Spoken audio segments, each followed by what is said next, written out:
Hi everyone, my name is Clara Watson. I have a father who is super religious outgoing, never drinks or smokes and is attractive to everyone, but he still cheated. He promised to take care of us until graduation, but found a new family and passed the responsibility to his siblings, and two eldest children to care for his children. My mother is bright, beautiful, and family-oriented. She makes jokes to anyone until she is mentally unstable. For over 18 years of her life, wasted on men who cheat multiple times, and a husband's mother who doesn't like her and likes his ex-girlfriend. She gave birth to 4 children with love and hope.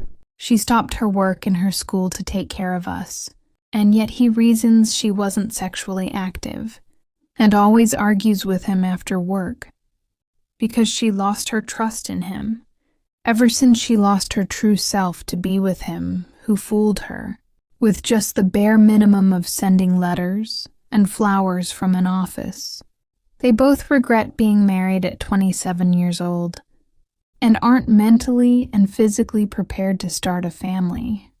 They were separated when 2 younger siblings were going to enroll in college, so they made 4 children suffer the same fate, to make us feel what they have experienced. As if the promise wasn't even made, she ran away from home, which we thought was a vacation.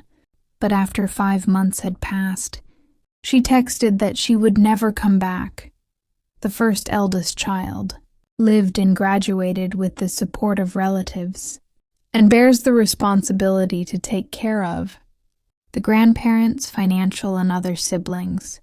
The second child bears the responsibility of taking her 2 younger siblings until she finally has work and freedom from her father.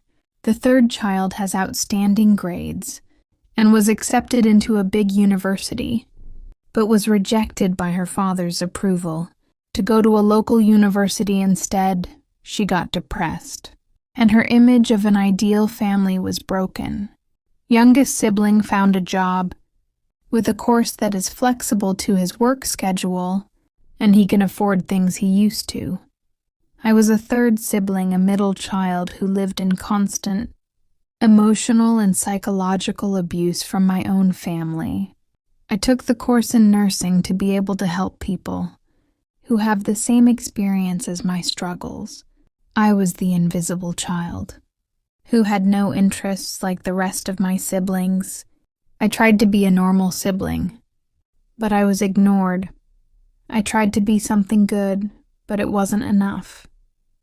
I started having normal conversations with them, but I was a laughingstock. So I stopped and they were bothered. Whenever I was happy, they were bothered.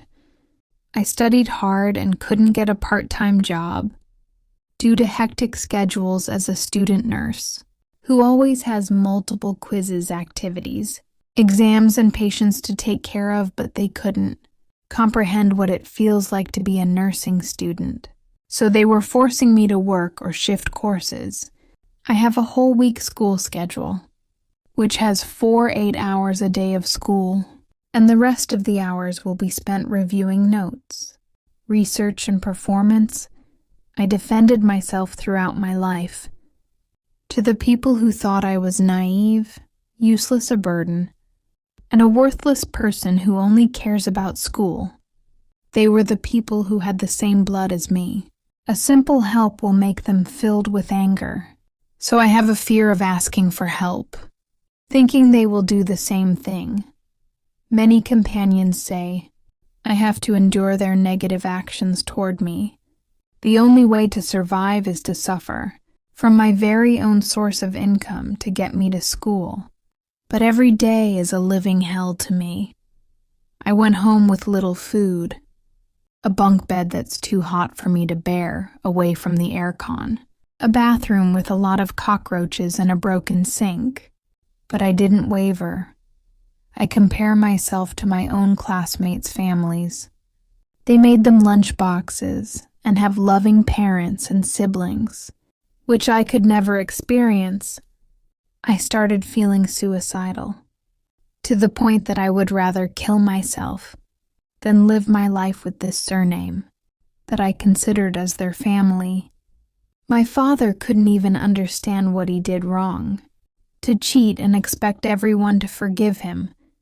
I have to listen to his constant complaints every day about why a father will take care of us, and yet he is not hesitant to take care of his new family. He will come home just to work and feed the pets, while bringing luxurious food from a so-called new family, and yet my siblings did not understand my experience, only took my studying as a way to make an excuse, and they did not value my feelings. Only I was asked for school allowance, and didn't bother with their lives. They neglected my feelings, so I will give them the same treatment as they did. One day after graduation, if I'm still alive, I need to go away from that city, and live far away from them. I will be finally free of still wanting their validation. I now have trust issues, depression, antisocial and over-explaining stuff. If I ever make my own family, I will love my husband and my children, and prioritize them the most, hoping they will not experience the same that I did. I wish my children would love and depend on each other. I still remember the day my youngest sibling told me things. So many insults and criticism. Someone who told me to continue my suicide attempt. Someone who cheered you up when you called me your sister, when you were young, second eldest child. She was my inspiration and a role model, although she looked at me as a worthless and annoying sibling. To my eldest brother, who is sarcastic and laughs at my existence, and is engaged, congratulations. I have met people completely different from them, who ask for help isn't a burden.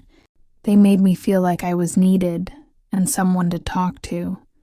They helped me overcome these fears, and I was able to do things I couldn't before.